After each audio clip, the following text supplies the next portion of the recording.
Thank you all for coming tonight.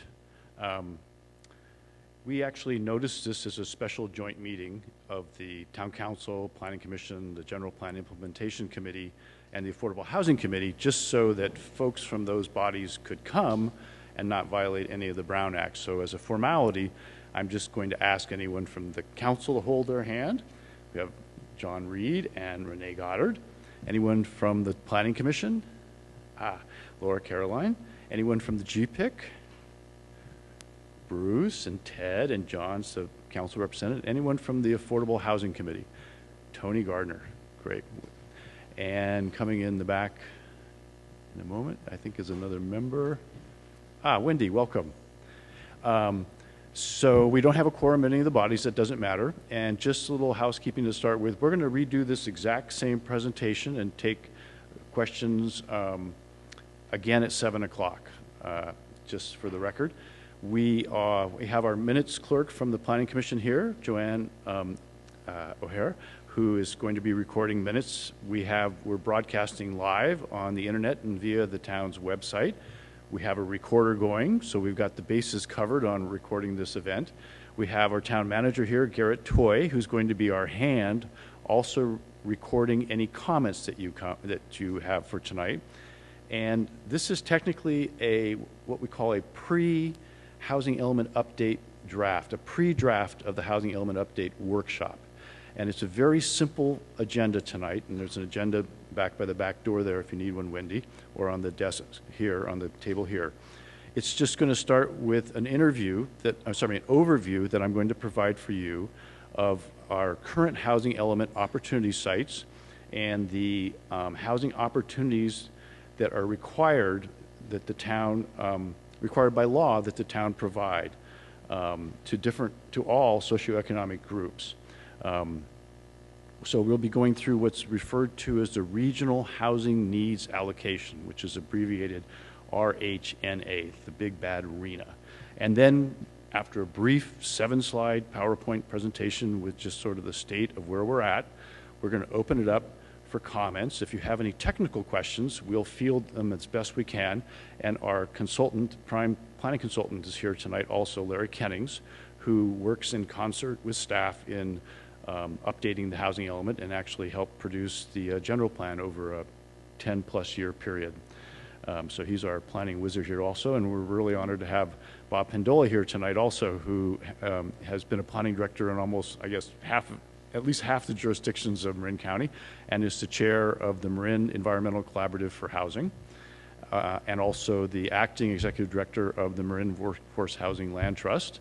And we have other folks here. I don't know if we want to take the time to go around, but there is also a sign-up sheet that's being passed around, which if you'd be so kind as to put down your information, we'll make sure you're notified with any things that are important to keep people abreast of for you all as stakeholders of the housing element update process. So I'm going to speak into mic as I go through this because, again, we're recording this. People might be watching from home. But to begin with, the status of our housing element update is that our current housing element was adopted in October 2013, and that is covered what is referred to as Regional Housing Needs Allocation, RHNA cycles 3 and 4, and just technically cycle 4 ends at the end of this month, and we're commencing on cycle 5 that runs up until 2023. The town council adopted that housing element in October 2013. It was state certified in November 2013, but the town didn't go forward with implementing the zoning changes called for in the existing housing element. So technically we're out of compliance because we did not implement that rezoning. I'll come back to that in a moment. However, in November of 2014, just 2 months ago, the council did direct us to proceed with updating the housing element for cycle 5. And the next housing element, because we were out of compliance, has to include the immediate previous cycle 4 as well as the new RHNA allocation cycle 5, and I'll get into the numbers in a moment. However, cycle 3 drops away. We held a special joint meeting of the Affordable Housing Committee and the Planning Commission in November after we were told by council earlier that month to get going. And then this evening, again, is a pre-draft workshop to basically receive input from all concerned stakeholders. And we want to thank you for coming. Okay, so as I mentioned, these are the three RHNAs as they stacked up. This was the RHNA Cycle 3 from 99 to 2006, Cycle 4, which was from 2007 to 2014, and our new RHNA of 2015-2033. As I mentioned, per an Assembly Bill 1233, because we're out of compliance, we're required to also address our immediate past RHNA, but the third cycle falls away. So fortunately for the town, the new RHNA is actually 3 less than the old the Cycle 3 RHNA, so our quota actually went from 172 to 169. And that means zoning for the opportunity of housing to come in. It doesn't mean the town is required to build the housing, not that we don't want the housing, but it's just required to zone for the housing to occur. And we get a lot of questions about, well, what is affordable? So actually, if I back up a second here, if you notice on this, within each column, it breaks it down by income group. Extremely low is less than 30% of the area median income. Very low is 30 to 50%. Low is less than 80% of the median. And moderate, believe it or not, is up to 120% of the area median income. And just a little factoid, if most of the folks in the Bay Area, including Marin County, were to sell their homes today and try to buy back in the market, the vast majority could not buy back in. So you're lucky if you're on that bus, and you're unlucky if you're off that bus. Tony.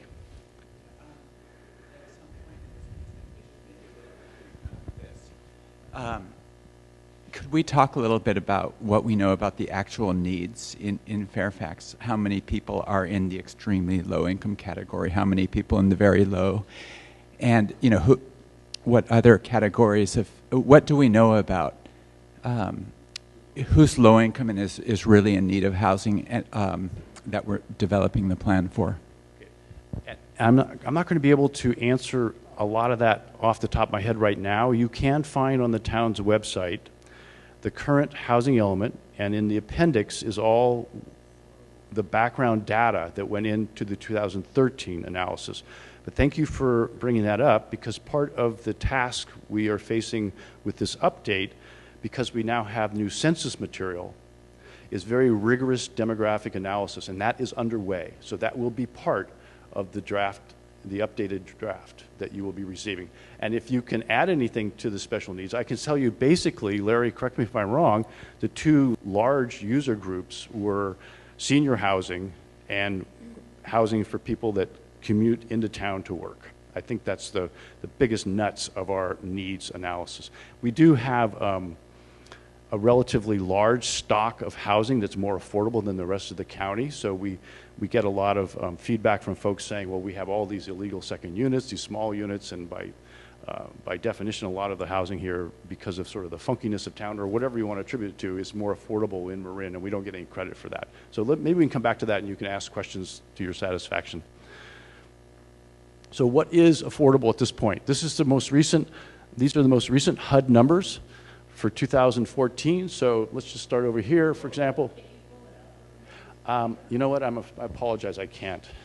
I don't think I can.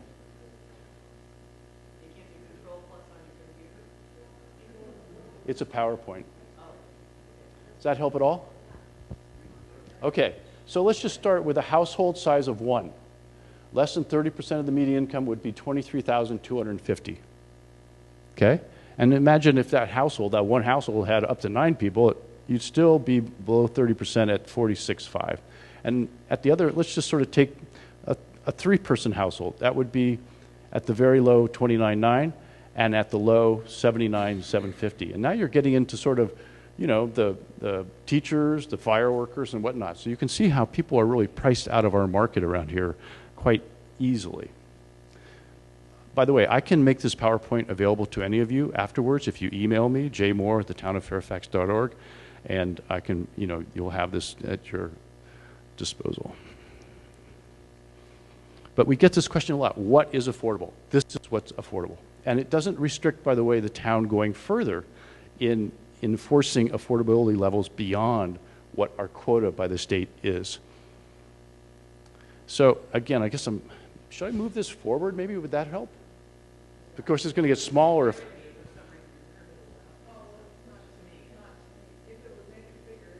It would. It'll make it smaller if I move the screen. But anyway, feel free to stand up and walk over here if you need to also. So this is showing what our last housing element contains as far as opportunity sites are concerned. Can you see okay? Am I on your way over there?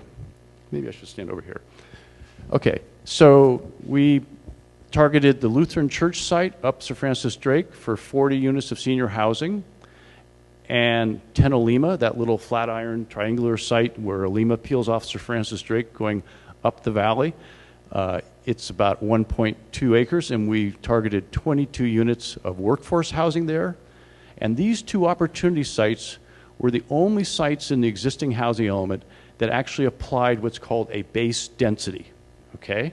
And by applying the base density, in other words, the minimum allowable would be 20 units per acre. By applying that base density to those two opportunity sites, the state allows us to then have had credit for all the lower income ranges.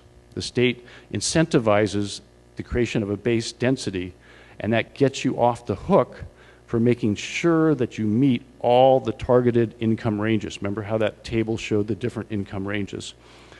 Again, it doesn't mean that the town can't go back then and impose stricter standards, but this, by applying the base density to these two sites, we were relieved of any calculations on the lower end from the state's standpoint. And those are the only two sites that have any base density applied to them. Third site coming closer into town was School Street Plaza across the bridge here, the site of the historic middle school in town. We targeted 9 units on that site. The West Side Commercial, which runs from the old Good Earth Market past the Fairfax Market to that little strip center where the exercise and the veterinarian is, okay, veterinarian's places. We targeted 17 units of second floor housing above commercial, okay? And then next opportunity site going down the canyon, Farron's Helm Plaza. There's a lot of upstairs space in those two buildings on the creek side that could possibly be used for some creative housing, and there's a lot of parking lagoons over the rest of those sites that if you aggregated parking in one spot, you might free up a little land space for what we call liner buildings facing the street, mimicking the old urbanism of downtown, rather than the post-World War II autocentric sprawl, which was about monolithic buildings and parking lagoons. And then lastly, the East Side Commercial. If you go past Pastore on Sir Francis Drake, you know how it kind of gets funky with the fabric getting more tight, and there's even some old homes there that were flipped into commercial. That's the East Side commercial space, and that also includes the nursery property at the northeast corner of Pastore and Sir Francis Drake. So of these 1, 2, 3, 4, 5, 6 opportunity sites or areas, if you will, this is a site, this is a site, this is a site, these are areas, we got credit for 124. And remember the magic number. Yes, Wendy?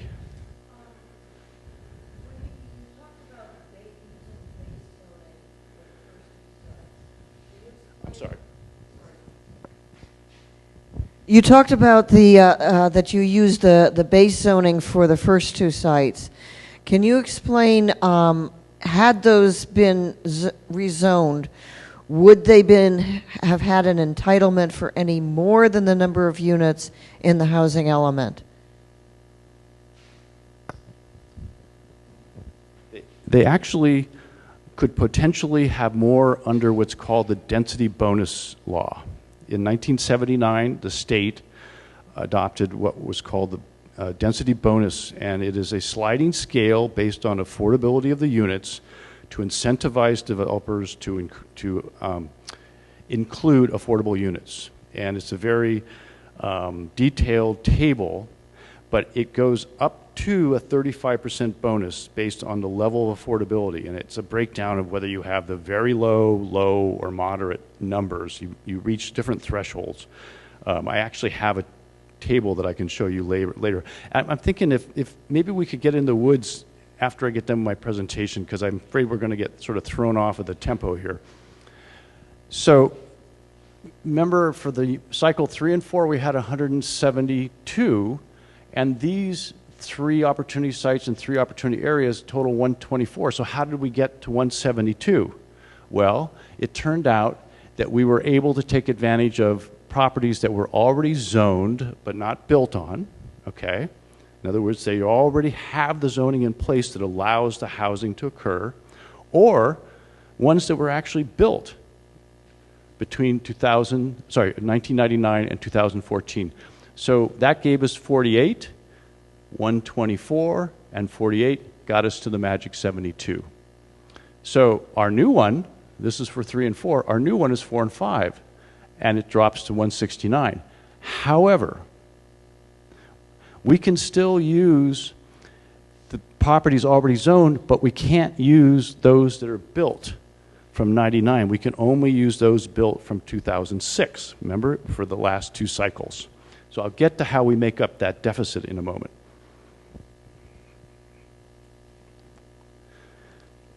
So once again, here's our new arena, 169. There's the 21 I just showed you that were previously zoned, right, that we got credit for. We can carry those forward. They haven't gone away. They're still zoned and not built on. However, those permitted since 2006 to 2014 are 8. They dropped. So we get credit for 27 in that category. So when you subtract a 27 from 169, we still have to accommodate 140. And remember the 124, the magic 124? Well, we need to add 16 to that, or subtract 16, which are the second units, and that's how we get to the magic 124 on the existing sites. So another way of saying that is by including in this update 16 second units and rolling over our 3 opportunity sites and 3 opportunity areas, we accomplished the 169, and we don't have to come up with any more opportunity sites. So I'm going to say that once more. We're going to roll over our opportunity sites in the existing housing element, add 16 units of second units, and those could be existing informal, or some people say illegal, or they could be new.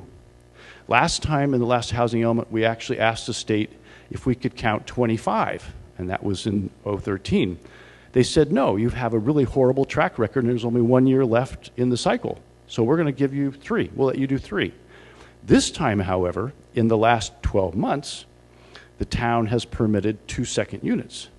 And the planning cycle's 8 years. 2 times 8 is 16. That's the magic number.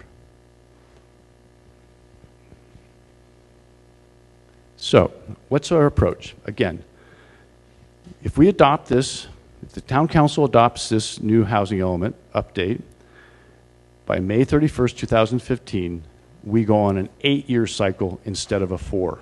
And trust me, that saves enormous amount of time and aggravation, staff resources, and kerfuffle in ruffling a lot of feathers over this whole process.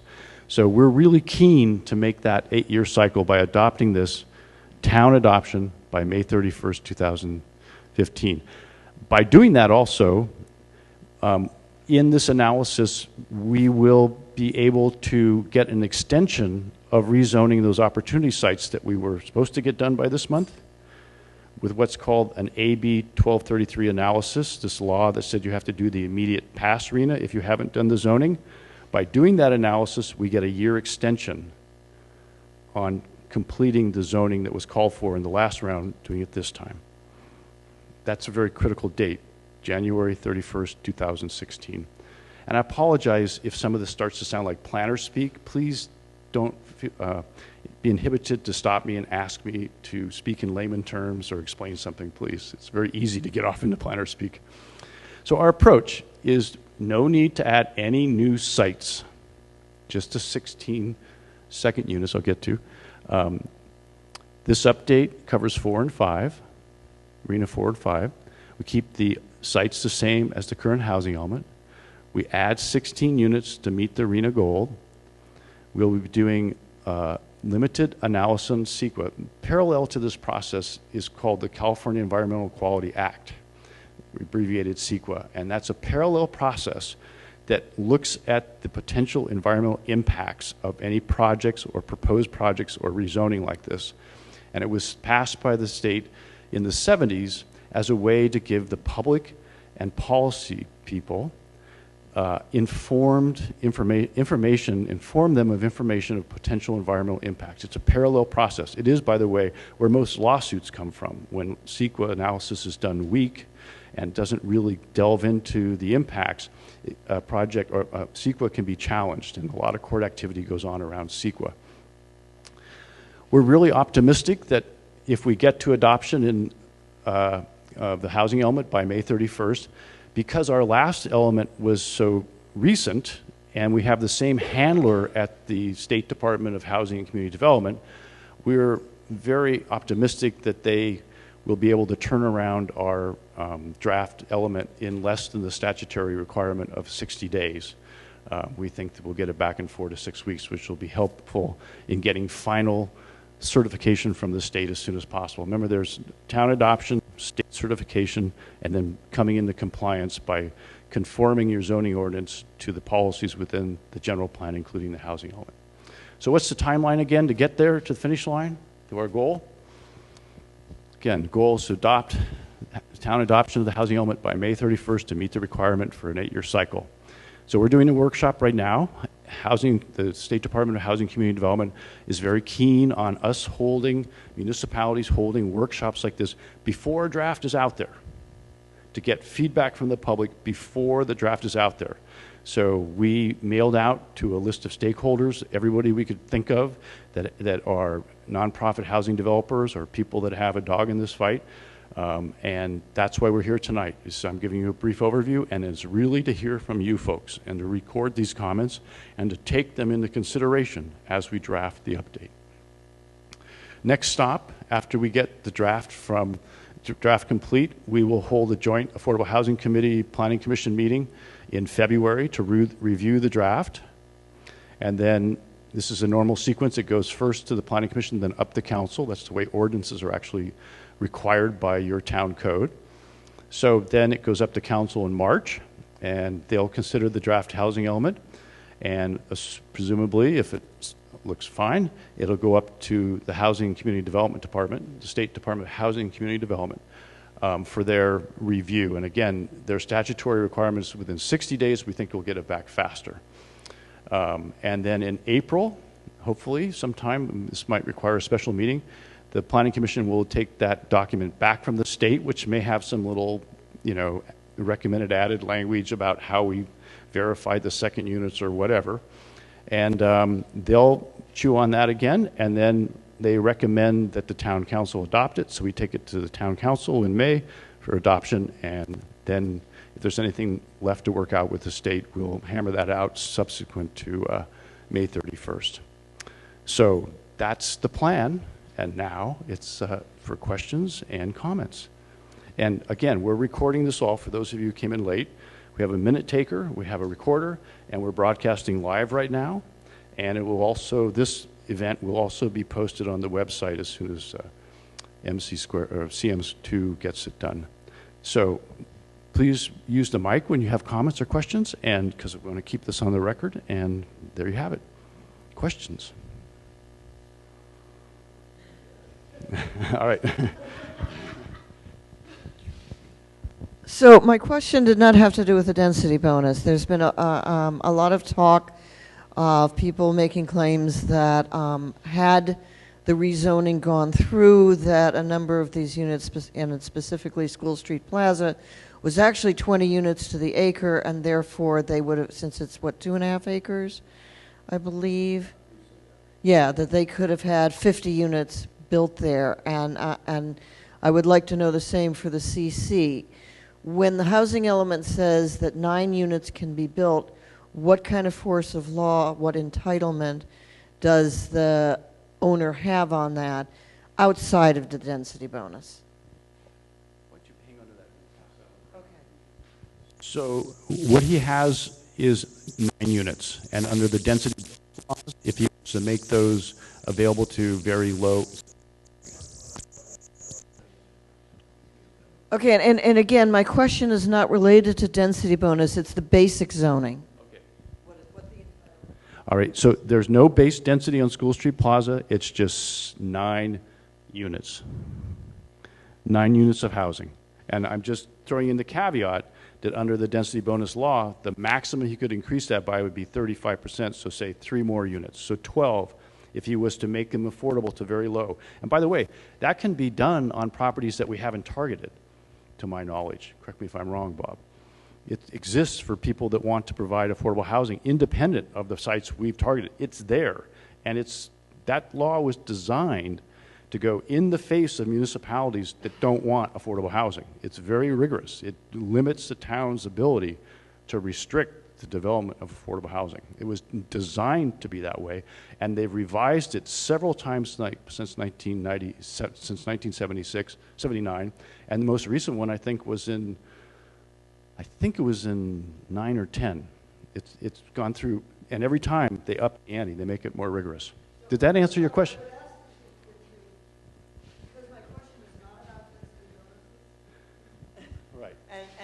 And that's kind of mudding the question, the answer by talking about density bonus. I want to know what the entitlement on that property would be if it was rezoned the way it was intended in the last housing. 9. And you are correct. There have been accusations made in the public that that we applied the the base density to that site. We did not. There was an accusation made at the county meeting on the adoption of their housing element that the developer came in with an application for 56 units. He actually has not come in with an application for 56 units, but as you know, at the forum that we held to sort of bring the public up to speed, he did roll out grandiose plans for that, and there was a collective gasp in the audience, and he went away with his tail between his legs going, oh, I guess that's not going to fly. So it is accurate to say that he showed to the town a big scheme, and he was collectively,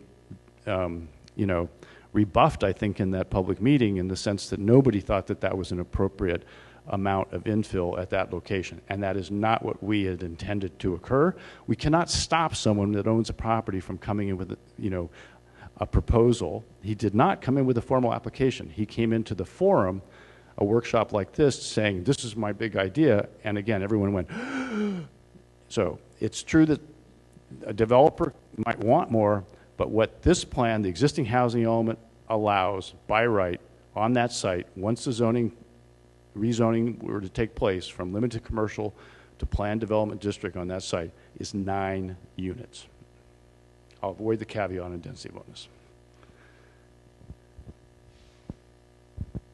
I think you also might get, in terms of entitlements, explain that by right. So correct me, my understanding of the term by right doesn't absolve a property owner from anything but not having to get a conditional use permit. So all of the other restrictions or limitations and entitlements on a property, setbacks, parking, height, all that other kind of stuff stays in place and doesn't go away simply because of the use of the word by right.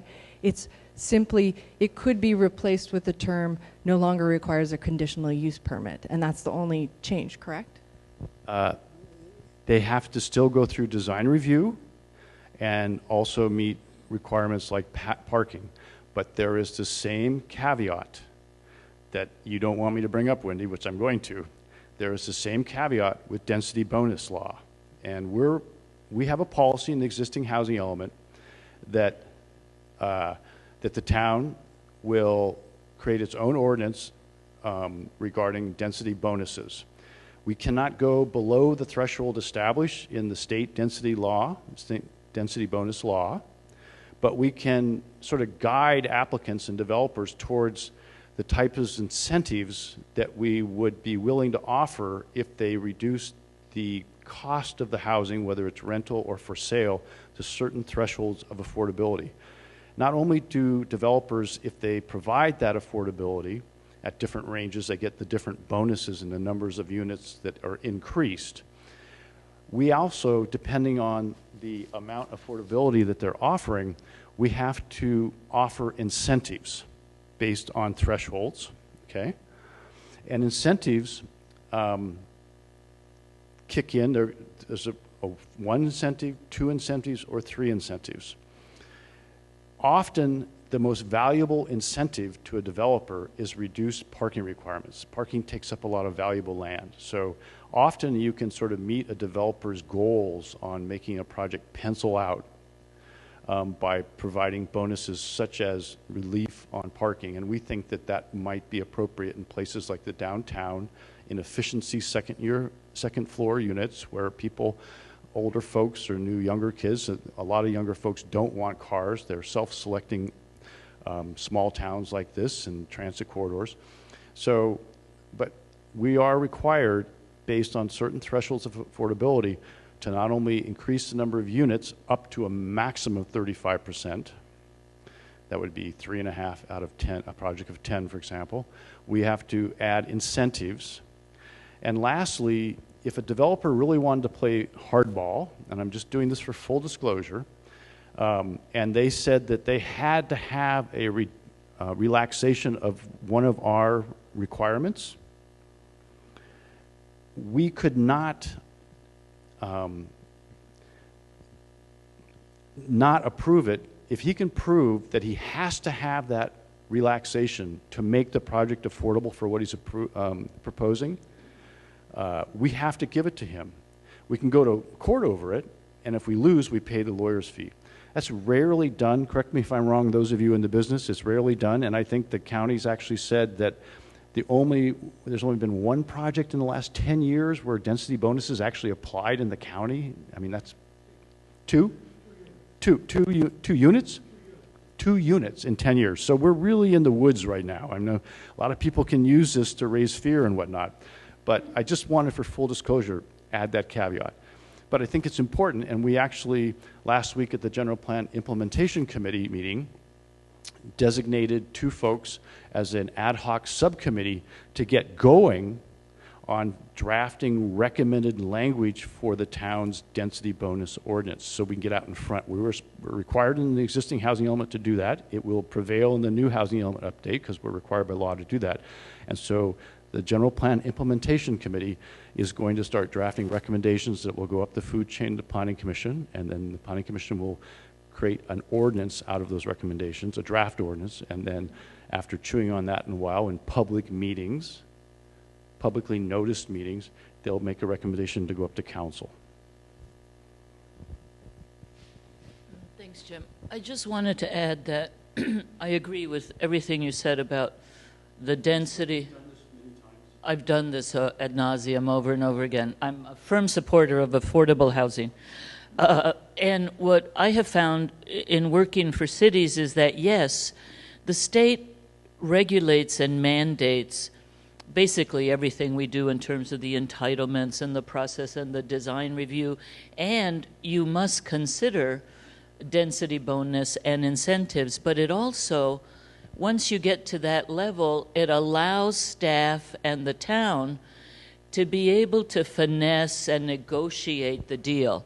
Because if you're offering incentives, then it puts you on another plane where you can also have a quid pro quo, where you might ask for stricter design guidelines, or the town would have an ability to require them going perhaps beyond the letter of the law on things that are important to the community.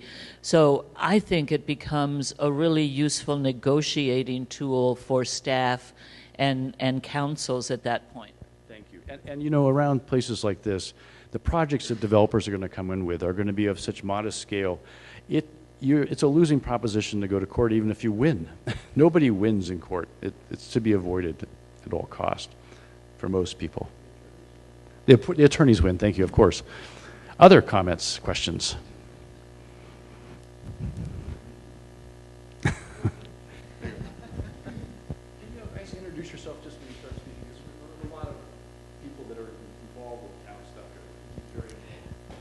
Kiki Laporta. Thanks, Jim. I am on the Climate Action Committee, yes. You mentioned that our new housing element, if approved as proposed, would include 16 second units. Now, I understand that the possibility of an ordinance allowing junior second units, which will have a different set of requirements in terms of the building and the permitting and the utility fees and parking, may go through council and may become law in town. So I'm wondering if the second units that are included in the proposal would be fulfilled by junior second units. Just to back up a second, junior second unit is a new concept. It's actually an old concept also, but it's a new concept where, and Novato, as the draft ordinance, I believe that's going through the channels right now, it's done. Okay, it's done. So what it is, let's say you've got a 4-bedroom house and one of your bedrooms is not being used and it's got a private bath. You put in a door to the outside, put in a galley kitchen, turn it into a unit. Junior second unit. It's using already built space. That's the beauty of it. It's not constructing anything more. That bedroom would have someone living in it. In fact, under law, you can't limit it to less than 2 people in the bedroom. And as a unit, as a studio unit, it would be by law up to 2 people to be there. So there's no greater impact. You don't have to pay the hookup fees. The parking requirement's already there for the house. So some of the most onerous inhibitors to creating second units, high fees, hookup fees, building cost, parking requirements, are eliminated. The rub is that the State Department of Housing and Community Development, I'm going off what Bob Brown, the Community Development Director of Novato, has shared with other planning directors in the county, because we've been watching this very closely. We were all optimistic at first because they gave a pretty glowing review. But they want to see a track record, just like what happened to us last time with the existing housing second units. They want to see a track record. So we could not propose right now that we're going to say those 16 are going to be junior second units. They're going to go, huh? However, as we move forward, capturing those 16, they're not going to care if that unit is technically a junior being created within a built structure, or whether it's a new backyard unit or an appendage to a house, which are sort of the 3 options, right? A standalone unit attached to a house or within it. So they're not going to care. So it's up to us to codify, maybe using Novato as a model, how we would like to massage or adapt our ordinance, second unit ordinance, to allow junior units. And by the way, throughout the last update process, I got here in March of 09, and our preliminary discussions with the Affordable Housing Committee, with public there, the General Plan Implementation Committee, and the joint meeting of the Planning Commission and the Affordable Housing Committee, there's been, and throughout the county from what I read, there's universal acceptance of second units. People love them. It's a great way to infill. Tony. So, I guess I'll just take it as a given that there's a lot of need for affordable housing in Fairfax among seniors, among workers, among young people who are living with their parents, and among, just the general population. But I wanted to switch it a little bit. I mean, we're talking here about new, zoning for opportunity sites for new units, but I'm wondering, we have already affordable housing in Fairfax that's already in place. Is there a place in the housing element to talk about the existing affordable housing and what's going on with that? Do we know how many units there are in Fairfax right now and who they're targeted to? And will those remain affordable? Are efforts needed to preserve the affordability? And do we need to work that into the housing element? And are there maintenance, are there issues around the housing, maintaining it, that we can be thinking about? Well, again, I'm hopeful that the analysis, that there's a subconsultant that's working with Mr. Kennings that's doing the heavy lifting on the demographic analysis based on the 2010 demographic or census. So we'll take your question under consideration. We'll ask Amy whether they're going to get into those woods, the woods in terms of the existing housing stock. My guess would be yes. There is a policy in the existing housing element, if memory serves me, that we will do what we can to eliminate the loss of housing units. I think there's a policy in there calling for us to be progressive, to go forward with doing what we can to eliminating the loss of affordable housing. I think it's in there, and we'll be sure to consider that in the drafting now that you've gone on the record with that. Thank you. Tony is on the Affordable Housing Committee and is actually a lawyer in this business, if you don't mind my saying so. Would you repeat what you said about the Fairfax Center? There's space up. So we targeted and Fairfax is, you know, both sides of the road, right? So parking on either side of the Good Earth building, right? And it's the parking on other side of the two buildings on the creek side, right?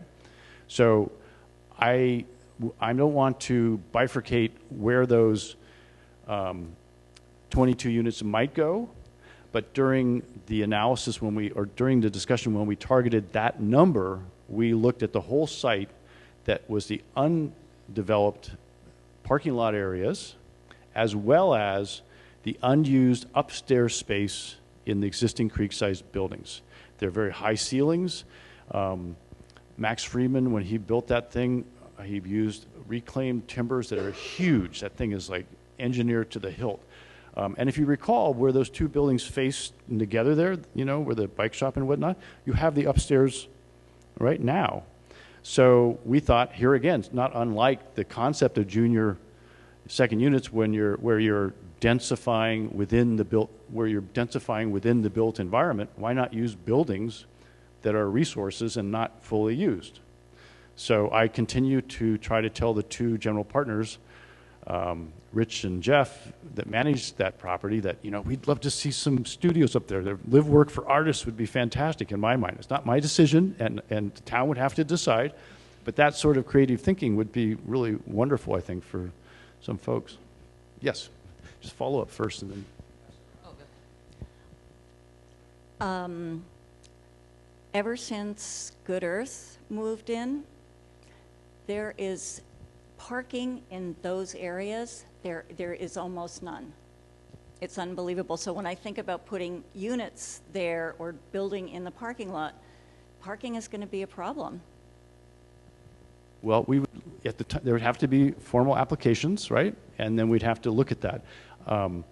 The parking there is kind of an interesting Rubik's Cube, okay, what's going on. I don't know if it's full all the time, but it's full much of the time. On the weekends, when we turn into a ski village for bikers, they've had a heck of a time limiting folks who have this built-up idea that that's their parking space. I saw one yesterday, you know, when I get my coffee, I'm going, huh. So they've created adamant signs in there. They've got, you know, they try to patrol it, try to manage the parking.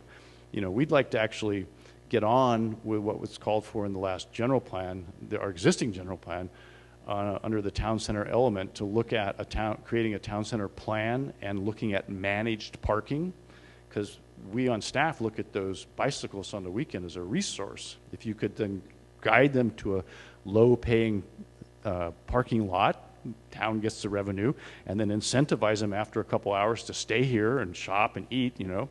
I remember the young Friedman, before he sold that, used to complain that they'd park there forever and never buy anything. I said, well, again, give them free park. If they're that cheap, give them free parking after the third hour, and then go spend $20 on a dinner because they're getting an hour of free parking, you know. So that's. So also, let me also mention, thank you for bringing that up. In our eye, the second unit above commercial space is the traditional fabric of downtown. It's actually the traditional middle class or merchant class of Europe and America before World War II, when everything went towards the car and sprawl. So we hope that there'll be smaller units, and again, we can create the guidelines on this as we go along. We also have a policy in the existing housing element, which hopefully will prevail in the next draft, to create development standards and design guidelines. And we've heard all along through this update, as we did the last time, that people, said, well, because you applied the base density on those two sites, you don't have to make sure they're really affordable. If you're going to call it affordable housing, make it affordable. So again, the town can go further and regulate. And smaller units, by definition, are more affordable, right? And to a developer, there's a premium on small space. So we hope to see some 500 square foot efficiency apartments. I used to live on a boat in Sausalito for 20 years, and 500 square feet is, the Taj Mahal. So, with your own shower, you don't have to walk up to the car and the dock. So hopefully, for kids that want to move out and stay in town, or elder folks that, like myself, that want to sell the house, they don't want to do yards anymore, that they want to stay in town and shop and see their friends at the same place. You can put a lift on a stairway pretty easy now. It's $3,000 and it runs off 12 volt and Sorrel takes. And, think outside the box. And I know there's a lot of discussion about this, but there is an increasing population of younger folks that don't want to drive. And, there's a couple of brands in my mind for Fairfax. I mean, I've always wanted to do a bumper sticker that says Fairfax is a drinking town with a musician problem. But it's also bicycles. We're the heart of, the birth of mountain bikes, and we have a museum going in. Good food, music, mountain bikes. So what better place to incentivize people along the transit corridor, which hopefully will get improved after the county completes its transit study for increased service. We can capture that user base, hopefully. By the way, there's also been concerns in terms of affordability on who can occupy these units if you did make them affordable. And it is true that certain funding sources restrict you from limiting who can live there. If you accept state money or Bob Pendoli's money from the Marin Workforce Housing Trust, they may say, oh, you can't restrict this, or the state or the federal money. However, if a private developer puts this housing in, they can restrict it to people that live in Fairfax, no problem. Other comments? A comment and a question. Sure. Part of the incentive that I wonder if the town of Fairfax might consider could also be to help a developer to require tenants to not have cars. Whistle Stop is attempting to do something along those lines in San Rafael, and I hope that our town will consider that as well. My question has to do with second units that may not have been permitted in town. And I believe that in the past there has been some kind of amnesty program to bring those people forward so that we can get those on the record and make it all good.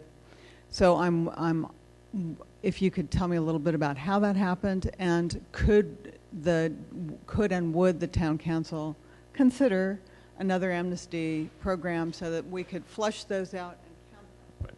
Thank you for getting the issue of no parking allowed on the table, and I can't speak for the town, but it would be a public process, public meetings, if you were to change the ordinance in that direction, and it sure sounds good to me in the right place. Let me just answer your question if I could, because I'm going to forget.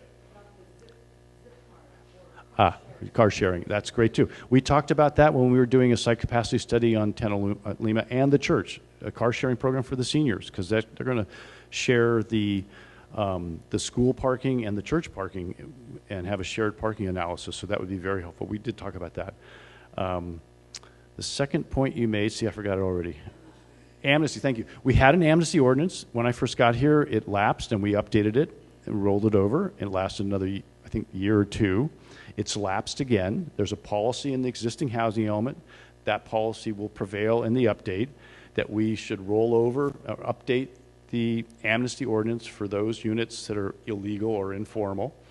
And we've actually had a lot of discussion about relaxing the two most onerous requirements for second units, which are the sprinklers, putting fire sprinklers in, and providing the parking.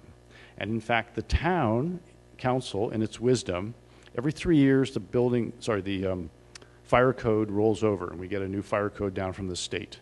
And the most recent 3-year cycle was last January, and like the previous cycle, the 3 years before in January, the town, for this very purpose, relaxed the sprinkler requirement on new second units in sort of the flat heart of town, which is called the non-wildlife urban interface zone, the WUI zone. The state has been spending so much money fighting fires because of climate change that they are very restrictive in the WUI zone now. You have to have defensible space. There's all sorts of requirements for sprinklers. The state code actually didn't require the sprinklers. It was a local amendment that the fire folks got together and put the sprinkler requirement in. So the town had the latitude to relax the sprinkler requirement. And in their wisdom, the council relaxed it in the non-WUI, in this little area, runs along Sir Francis Drake, the flat area, and up Bolinas a little bit, right? And then up to a 30% slope, with the idea being that fire apparatus can get to those homes faster, right?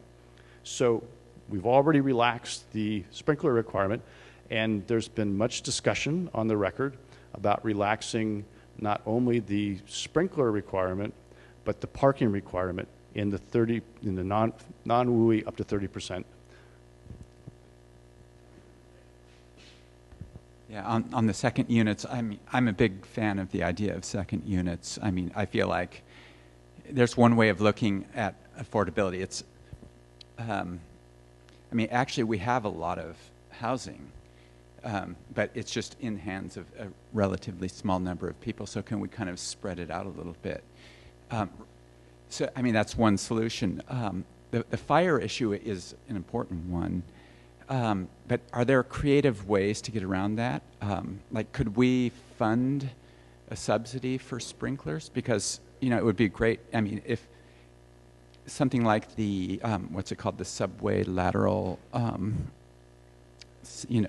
sewer lateral,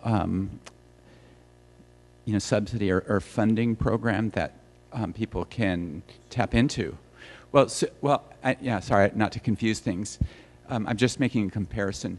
I think Marin Sanitary has a program where they will subsidize the cost if the landlord agrees to pay for the sewer lateral replacement when it's needed.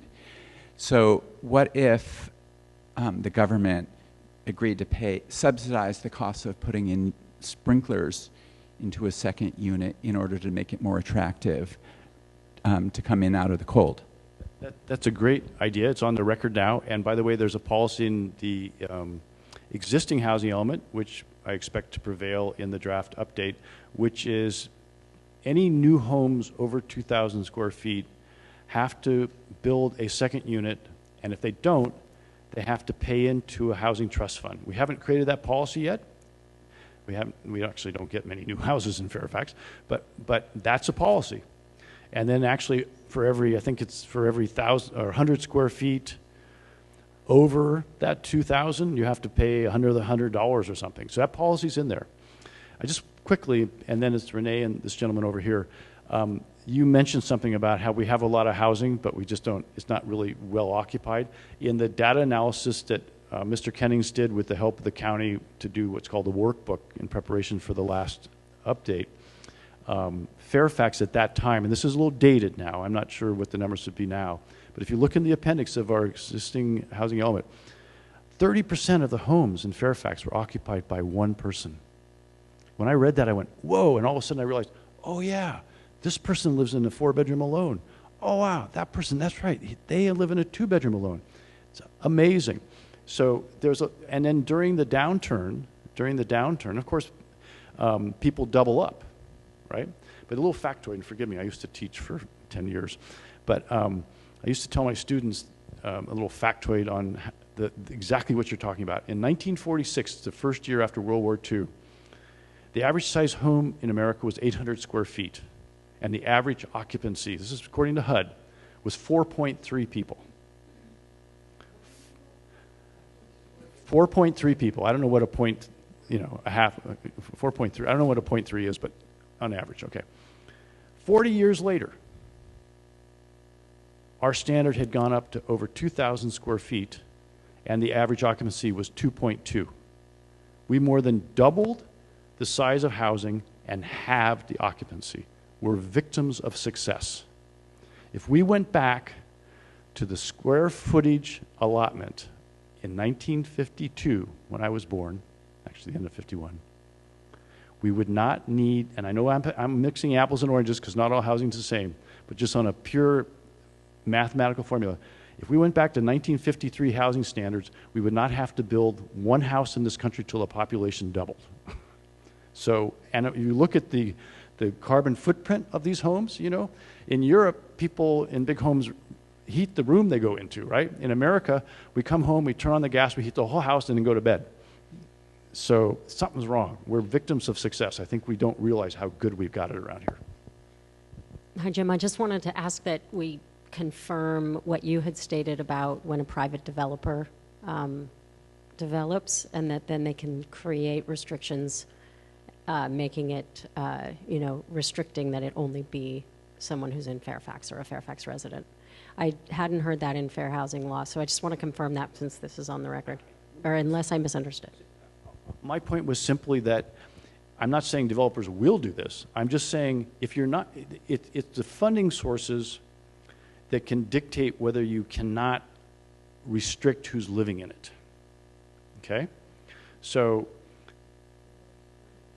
if it's private, you can't, you have, there are fair housing laws, but if you have a whole list of people applying and who you pick from is at your discretion. You can't discriminate on the basis of race and age.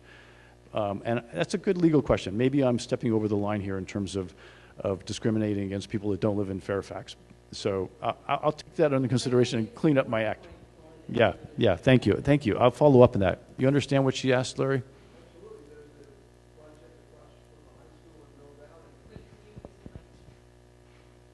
There's a project that's now 15 years old, probably, right across the street on Miller from Tamalpais High School, Mill Valley, and it's dedicated to first choice town employees. It was restricted when it was built. Workforce housing. This gentleman's been patient. My question was about the illegal units. Once they comply and they're brought online, or when new... My question is about the second units, illegal second units that are now comply and become legal second units, and new units, if they're allowed by the town. Do those count towards the quota? Yes, the 16 would be, we would grab the 16 from those. I think we had, that was a poor track record we had. I think we had one, maybe two. And thank you for saying that also, because when we roll over, as I mentioned, when we roll over the amnesty ordinance, we want to sweeten the incentives that, if you come in by this date, here's some incentives, and, lessen the application fee. Right now, if you have an illegal second unit, we sock it to you. You have to pay double the application fee. So maybe we could say, hey, if you come in by so date, no application fee. Right. And we want, this is a wonderful way to accommodate folks. It's a more gentler footprint. It gives a variety of housing size, so I'm right with you. A couple, a comment and then a question unrelated. It appears that outside of the Lutheran Church, everything, and the second units, everything in this housing element is infill and reuse in the downtown. Would that be a correct assessment? And I'm holding it. Yeah, but it's still infill within the downtown area.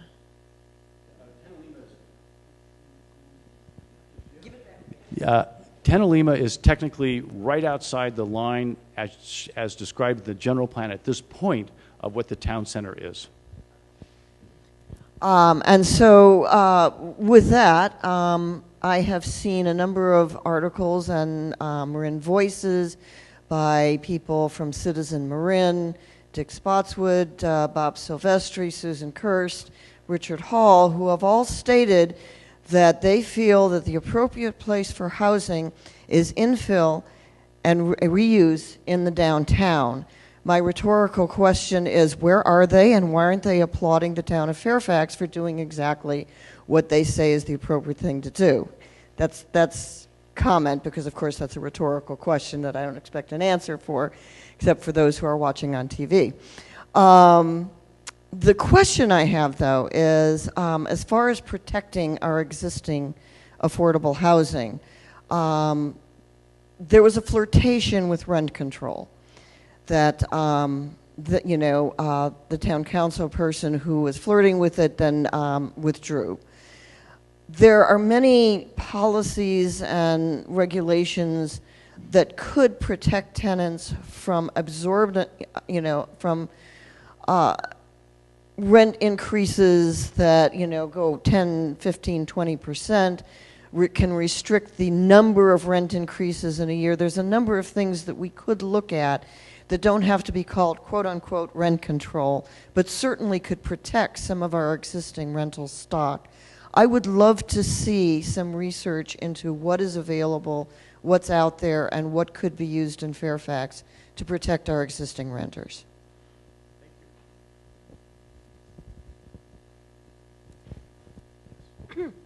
I may be one of the few people in the room that's not currently a member of any of your committees, but I've been interested in planning. There's a sign-up sheet in the back. Not a chance. We were on a general plan committee years ago. Anyway, well, looking at all of these sites, it seems that none of them would provide a family home, someone who's a teacher, a librarian, wants to work for the town, wants to work for the county, that you pointed out, middle class or upper moderate, yeah, whatever. And doesn't seem like any of these sites would provide a home that a family could buy. And I'm thinking back to the time when I first moved to town, and almost every site was something that a family moved into or built or bought and formed the backbone of Fairfax. And I'm just worried about that. Your point's well taken, and I think it's accurate to an extent. It turns out that, this might be a little dated factoid, but the actual percentage of the population that's two-parent, two-kid household in the Bay Area, this is about 15 years old, so it might be dated, is actually about 25% of the population. It's a very small portion of the population. It's important. It is absolutely important. So we actually probably have a higher percentage in Fairfax because we have a more affordable housing stock and we have safe routes to school, thanks to Wendy and John and folks that pioneered that effort. So think about this for a second. When folks are coming here with limited means and they want to buy one of the existing homes that are here, right, that are less than other parts of the county, one way to help them afford that house is buy a second unit where they get income. So it can actually help families purchase a home by having either a granny unit or a second unit that provides rental income to subsidize their mortgage payment. So you're correct. There's no direct sort of detached single family rooms, homes here. And one of the reasons for that is we have very few empty developable lots left in Fairfax. The single family lots in Fairfax that are empty are far and few between. And those that do exist are in very hard to build locations. And the permit process, I can guarantee you, having worked here for 6 years, is onerous, going through what's called the Hill Area Residential Development Permit process. It's onerous. It's so expensive. So to build more single-family detached homes, the traditional tract home, you'd be subdividing, and you wouldn't be subdividing here. So, follow up. one more comment. I've read that in San Francisco, an incredible number of people rent out a room through VRBA or Airbnb. And this seems like with our parking situation, everything, but this is what I think we're headed toward.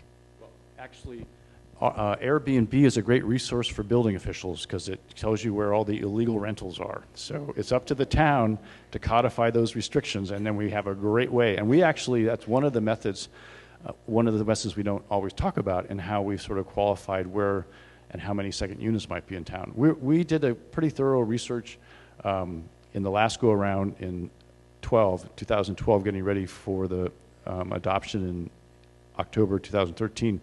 And checking public records at the county level, we are confident that we have at least verifiably 30 illegal second units. We have strong indication of 50 more, and depending on who you talk to on the street, some people say there are hundreds.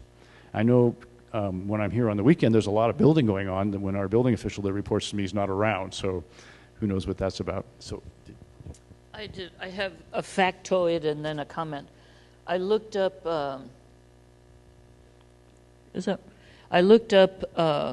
population and income in Fairfax. We've got about 7,500 people. 49% and 51% men and women, a pretty even split. The median household income in 2012, this was probably for a family of four, was $99,000, which seems like a lot of money, but the estimated median house or condo value in 2012 was $630,000. Someone with a family of four making $100,000 might not be able to qualify and come up with a mortgage for a $650,000 house. A $350,000 house has a $2,000 mortgage on it, even with today's low rates. So that would give you a sense of the number, the need for affordable housing, even at the 80 and moderate income levels, which would be $80,000. Who can buy a house on $80,000, for God's sakes? And then my comment is that I'm really glad to see that the town council and the planning commission and staff are moving forward at a productive pace with completion of the general plan, the adoption of the housing element, and the critical zoning that's to come, because it enables the town to take advantage of critical deadlines with the State Department of Housing that I think will greatly benefit our town over the long term. So I'm really glad to see the process. Jody Timms, Climate Action Committee for Fairfax. I actually had a question about zoning and wondered if you could talk about that a little bit, particularly if the housing element is not adopted by May 31st. What are the time frames and parameters around that? And if it is? And what? If it is adopted. Well, if we don't adopt it, then we will be on a 4-year cycle. We'll have another another update. I'm not sure what happens with arena numbers yet.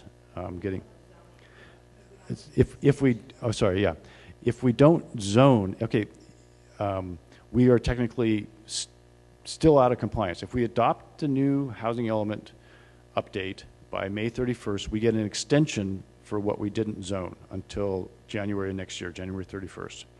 If we adopt after May 31st, we go on to a 4-year cycle, and we still have the same requirements of the immediate last arena and this arena. I don't know what exactly happens in 4 years' time. I'm still trying to get a handle on that. But according to AB Assembly Bill 1233, we would at least be beholden for this cycle and whatever they would throw at us in the next.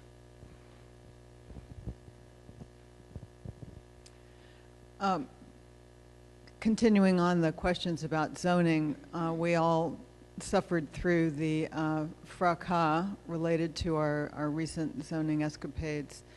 And I am not clear personally on where we are and what's the process and how that can happen going forward. Okay, so you're talking about the petition to repeal Ordinance 788, which actually made the zoning changes that were called for in this housing element. 778, forgive me. And that, again, was just changing the map, the zoning map that shows all the zones, right? So it was changing the zones on the map to the called for designations, planned development district and central commercial. So the council, at the point where the petition was ratified as legitimate with the right number of signatures, the council had two options by law. They either put a referendum on the ballot, which would have occurred in November, or they repeal the ordinance. They're restricted to do those two things. They chose to repeal the ordinance, so they passed, correct me here if I'm wrong, they passed an ordinance called number 780, repealing 778, and in their wisdom they added language in that repeal of 788 in 780 that said, we stand behind the general plan and the housing element. We're doing this because of the petition, and this will allow us the time to go back to the public and educate the public step by step on what the policy is, because there had been a lot of, unfortunately, misinformation by the petitioners about what was actually happening. There were some typographical errors and mathematical errors that we would normally refer to in this business as errata, but they were made to make things seem like we did things that we didn't want to do, like rezoning the wall property. So we wanted the time, the council wanted the time to go back to the public. We've done 2 out of 3 forums educating the public about this strategy. We looked first at the whole housing element globally in this room in a big gathering, and then we looked at the church site and Tenalima, and the third one coming up, probably this summer, is looking at the converting all the highway commercial zones, which are on either side of the historic downtown. That's those parking lagoons and monolithic buildings of Fairfax Market and the Fair and Salem, if you will. We were rezoning those. We were calling for rezoning those to central commercial, because the central commercial zone allows housing on the second floor by right. In the highway commercial, second floor housing has to have what's called a conditional use permit. So the state was very happy with going towards the traditional design of the town with housing on the second floor allowed by right. So help me, I got lost. So thank you. Thank you. Oh, thank you. Thank you. So the council, by repealing the ordinance 778, thank you, I'm going to get this down. Technically, their hands are tied from adopting the zoning changes, the exact zoning changes that were repealed, for 1 year. And I think, Garrett, correct me, that's... Okay. Perhaps Kiki, to answer your question, is the council actually adopted a whole series of actions based on, I think that was back in maybe November, October or somewhere. So what they're going to do is they're going to take it on a step-by-step approach. So Jim mentioned a series of workshops. So we had workshops in Tenalima and School Street Plaza, so that's one. We're going to have a traffic forum workshop on that. We had another workshop to talk generally about the general plan. And then the next step will be, we've indicated the council will come back with different things. So one is public domain.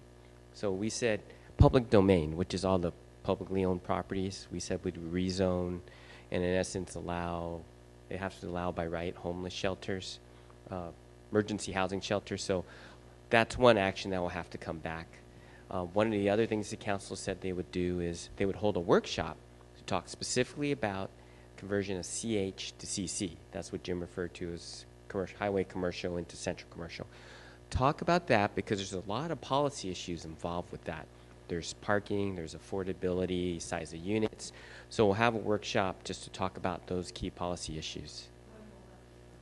We haven't actually set the date because we're trying to get through the planning, trying to get through this housing element. But once we get through this, we're looking at the summer, roughly, for that discussion. And then The church has indicated for their project, they'll come in separately. We'll do a rezone at that time. I guess the general plan, and no, we'll do a rezone at that time for the church property. So it's a step-by-step approach where the council wants to provide an opportunity for the public and the community to really talk about the different issues. So they're on track. It's just going to take some time, pretty much. And we get an extension of time till January 31st, 2016, assuming this is adopted with the same policy. Other comments? Questions? This is great. It's really nice that this was a turnout. We've had a good discussion. This is exactly what this is designed to do. And I want to thank you all so much, and just take one more chance here. Is going and going. We're going to start this again at 7. If you want to come back for double duty, please feel free. It's time to go to the wine bar and come back if you think of a question. Okay, I think that's it on round 1. Thank you all so much. Thank you very much.